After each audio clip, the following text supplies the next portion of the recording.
man, it's good to see you, man. No, it's good to see you. It's really good to see you, man. And I'm glad we're getting a chance to talk at this moment in time. You know, you've really thoughtfully taken us through so many different sides of your creative spirit, and you've honored every single one of them. And I feel like in some strange kind of way, Bando Stone in the New World is sort of all of it.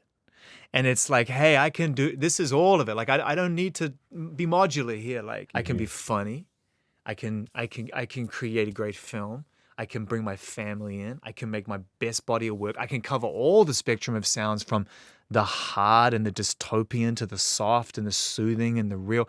I just feel like somehow, for me as a fan of yours, you've brought it all together into one beautiful gumbo, you know? That's good to hear. I feel like, like I get it. Like, people, if you're depending on what you want or where you want to go, you'll listen to Sade. Depending on what you want, you'll listen to, like, Nine Inch Nails. Like, you'll listen to what they offer something. They offer something, and I feel like with more access to things, you can offer, I feel like, a more holistic view of life, or just like what we're all kind of going through. So I was like, yeah, I feel like this made the most sense. I felt like the soundtrack, I'm a big fan of the soundtrack. Yeah.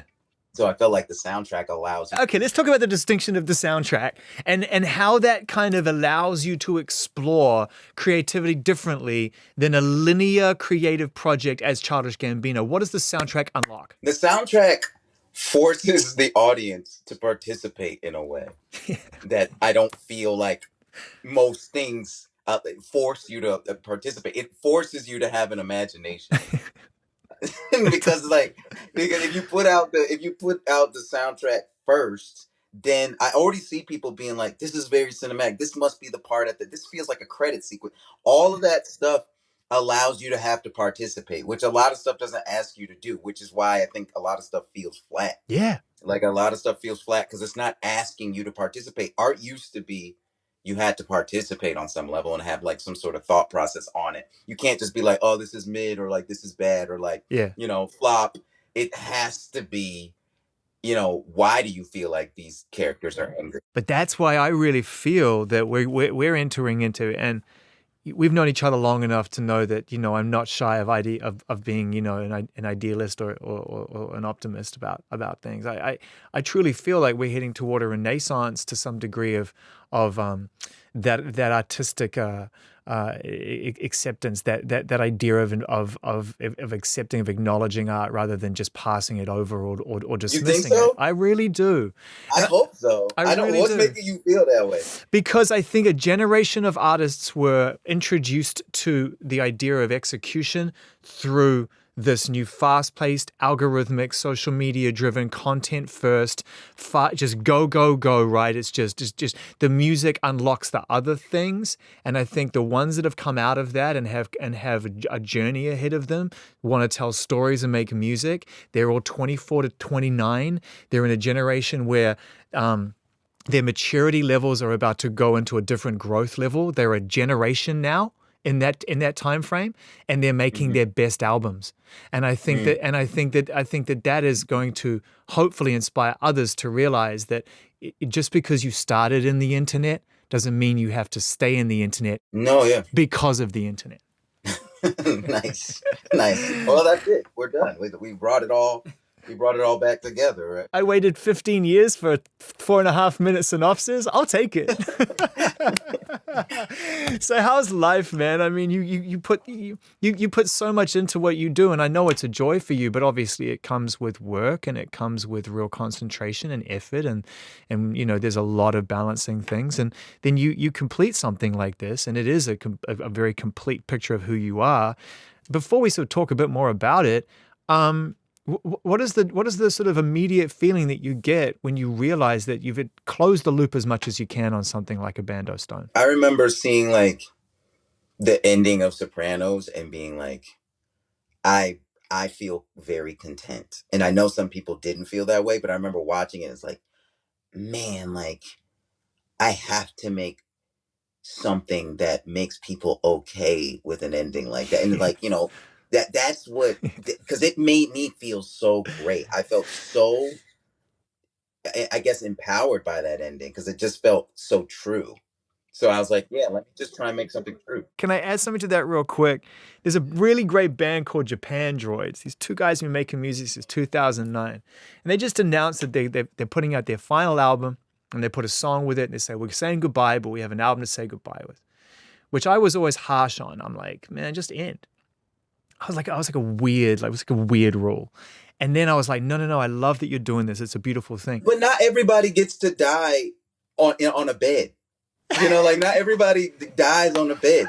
People die. Some people some people die on the toilet. Some people die like in the car accident. Japan Droids are surrounded by loved ones right now on a bed. Exactly. Like you get to be surrounded. If you get to be surrounded by loved ones and be like, hey, I want to say this was important to me. It's like, why not do that? Why not do that? Because like, yeah, a lot of bands that like, you know, like Oasis didn't get to end like that. They were like, you know what, guys? You know, they were like, it was a bad death. They closed. You know? They closed the door in the dressing room, and when you opened, it was blood and guts, just blood and guts everywhere. So I'm like, yeah, people got to be okay with that. But also, what I like about it is like it adds value to things, and I think people. That's also like an internet thing where people aren't sure that people think it's about clout. I think a lot of people think like, oh, you want the attention of being like it's done, and I'm like, I'm like, you just want to say thanks. It's so true because when you announced this was the last Childish Gambino album, you're right, man. Like we're trained over the course of this kind of thrashy way of absorbing the end of things and sadness to go like, oh, it's a move. It's a move. And it's not a move, right? Like the album has a lot of sincerity in it. Like, man, I'm 40. I got 3 kids. Like I'm not congrats by the way. Into the like no, thank you. But yeah, I'm not trying to be for anybody anymore. It's too much work. I have to pick the kids. I have to make chia seed pudding so they have something to eat in the morning. Like I think that the idea of like, oh, they're trying to do this to get this. I'm like, sincerity is like is very undervalued. I understand that, but also music is undervalued. And I feel like it's got to start somewhere. I'm not saying like, oh, you have to make people value it. It's an open market, but you got to make valuable things. You know, you just got to make them. And I feel like this is very valuable stuff. Like I can't even make music like this anymore. Do you know how hard it was to make this? I actually do, because when I listened to it, I was like, man, like you covered so much ground and put so much into ensuring that every moment on this soundtrack and on this album knows itself. It's really hard to make an album of songs and moments that know themselves. It's fine if they know each other, but every one of them is like, oh, I know what my purpose here is in this, and that's work. Right. And also, like, just logistically, just clearing a sample, like, get all that thing changed over the past couple of years. Like, all that stuff changed. And, like, making the song that you actually want and the sound and using the voice that you actually want and getting all that stuff it's very impossible. It's very hard nowadays. Yeah. So I'm like, like I like being able to be like, yo, we did it. We made the meal. And we get to be like, you know, like when my mom makes something, she'd be like, I know it's good. You know, like I know it's good. I don't need, I'm saying like when you're like, this is really good, Mom, is like, she doesn't need you to be like, oh, thanks, babe. She's like, I know it's good. There is a point in life when the people that you love get to a certain age where the thank yous we've given them for the past 55 or 60 years just fall on deaf ears because they're like, dude, I'm still here. I'm rocking it. I'm just getting better. Yeah, like, it's like that's what this is for. This isn't like, you know, this isn't for any, but this is for this. Wait, is this a movie, man? Because I thought it was a movie, and then someone was like, no, it's more aligned to the soundtrack, and it's not a full-scale theatrical release, but it is going in before The Quiet Place, and so what's the vibe? And so can you just clear that up? Like, what are we dealing with here? No, it's a movie. I've been wanting to make this movie for years. It's kind of crazy because when the soundtrack came out, a friend of mine, Alma, she's a director. She's incredible. She's worked on Dave and all this stuff. She hit me. She's like, you told me about this movie 10 years ago. Do you remember that you wanted to make this movie? And I was like, I forgot. Like, I've had this in my head since like probably Community days. Wow. And I just didn't have the time. And now I have that's part of the I was like, I have to finish this to make sure that this happens. So it is a movie. When it comes out, it's the hard part, like just making sure, because also that structure of like making big movies is changing too. So like, It is. like I just gotta make sure it comes out and it's done in the right way. And how much? Well, that's a really good point. And I know we here talk about music, but just to focus on the execution of the film for a second, how has your attitude changed to that? Because obviously, that when you dreamt this up during community days, the dream leads to a theatrical release. It leads to all of the boxes checked that make it feel like it's a worthwhile experience based on what you experienced as a kid going to the cinema. You are now part of that pantheon, part of that legacy, right? But it has changed, and it's gone the way of music. The distribution now is like. So what's your take on the balance between doing something that's good for your heart and something that's good for the consumer? I remember going to the movie theater when I was a kid and seeing in this, it wasn't even, I went to see Beauty and the Beast, and they showed the Lion King trailer beforehand. Yeah. But that feeling, but that's what I think is important. It's like kind of realizing like, yo, like that feeling of seeing the Lion King. I remember when I saw it, I was like struck. And I remember it's like, oh, I just have to make people feel like that. Yeah. And how do you make people feel like that? How do you make people feel like that? And that's all I think about now. It's like, really, this album and every song on it are moments. And it's just like, how do you give people the moment? And yeah, money's going to change the moment. All those things are going to make the moment harder to make. And yeah, sometimes it's harder to make the moment now, and because of financial things. But all you're doing is trying to make people feel the moment. But the beautiful thing is to bring it in house. It was such a beautiful move. People use words like savvy. Savvy's fine, but it was just a really human thing to do, was to be able to make things yourself with the people you trust and bring it in house. What is the point in having success if you can't invest it into yourself so that you can manifest your own success?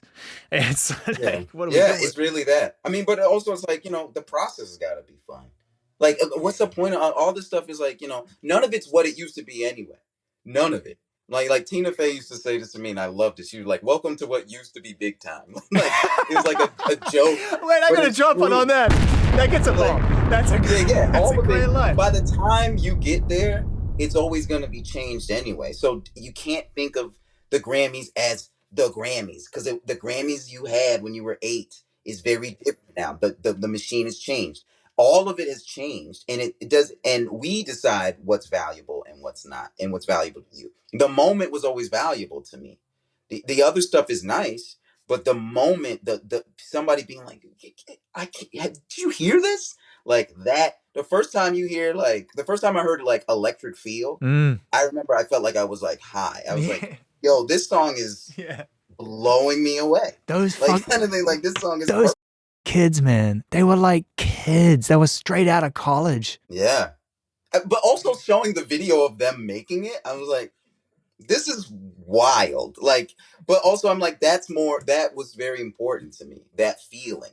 And like the feeling of first hearing, like, and most of these songs were that. Like Lathonia is me being like, man, I want to make people feel like I did when I heard the Blue album. Like I was like that really is. But also the whole album, honestly, it's a big goodbye album. So like all of it is made for us to get together. I made the live show. Like the live show, if this live show isn't the best live show you've ever seen by the first song, you can have your money back. And when I saw the tour dates announced, I had the strangest feeling. I will tell you exactly what came to mind. I was like, this will be the greatest show anyone has seen forthcoming in a long time. I just knew it. I just knew you're going to do it. You're just going to show up and just leave it all on the stage. We've just been studying other shows. I've been like, I'm trying to beat. That's important to me. The live show, like you going, really this album was made is like, yes, let's have a big old party. So when you hear all these songs, you'll know them. Well, I'm going to add all these new songs. I'm going to add all this new technology. But the live event is what makes it valuable to me. Like in real life event is what makes it valuable to me. So like, yeah, the whole album like was made for like arena rock, like arenas kind of man. So I was like, oh yeah, let's just do that. We confuse the idea of saying goodbye to something with the end of something. Goodbyes and ends are not the same thing. And so you can say goodbye to Childish Gambino, but I know that it's not the end of your love of music. So I'm assuming this is just kind of you saying, hey, look, this thing that the internet and all of you as fans have been attached to as a part of my identity no longer serves me, right? But what does it make room for now? I think it makes room for, like I always wanted to make like, I always loved that Paul McCartney album Ram. Yes, Like one I of my always wanted favorite to records. You're gonna make a yeah. Ram? I was like, let me make a Ram album. Like I was like let me make my Ram, kind of thing. Just the way I think about it, and like focus more on the experience, because I always realized I was like, yeah, like I wanted to be a wedding planner. I was like, where does that come from? It's like, oh yeah, making experiences. Like this live show Wait, was hold up, me being pause. like, Wait, hold up, pause. yeah, At some point in your life, you wanted to be a wedding planner? that was the job I thought I was going to be when I was a kid. I was like, I'm going to be a wedding planner. Are you any closer to understanding as you've grown older and done some self-analysis and have some self-awareness as to what the original kernel of motivation was for you to want to help other people? I know you say you like the eventization of things. That's a very specific thing, right? That's at the point of a union. It's all up for grabs after the wedding. Yeah, I feel like, I mean, like, I just remember my mom had like those stethoscopes. I don't know where she got them from. Like, I guess a friend like gave them like stethoscopes, so she had two of them. And I realized if you take the tip off and you just blew into them, it sounded like thunder. And I just gave my little brother and sister them, and I made a whole contraption in the garage. Like I was like, I would blow into them, I would like spray them with water, I would have them go up and down these, and I was like, oh, like I'm just obsessed with the experience. I'm obsessed because it's like it's something that's intangible, but you go to Walt Disney World and you get on that Death Star, and like it's like you're there.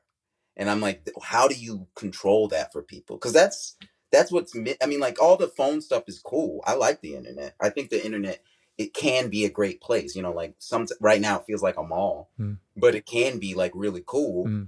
But it's only part of the bandwidth. Like it's only like 3 channels on the bandwidth, and it's like there's like 18 channels. It actually doesn't do anything for our own internal frequency, but it's a great frequency to dial into.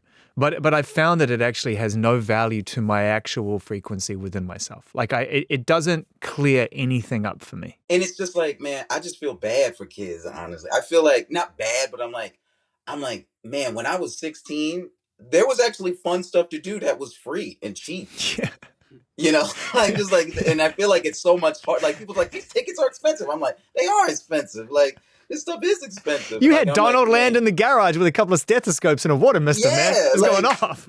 It was going off. I had like my own Disneyland. I'm like, if I can do that again, if I can make people, if I can give people an experience where they can like, really those jam bands and like going to see Dave Matthews and Fish and all that. Like my dad used to, like all that, like Funkadelic. Like my dad used to tell me, he's like, really what that was like people, like a tribe of people coming together and being like, yo, we're all having this experience, and I'm gonna pass this down.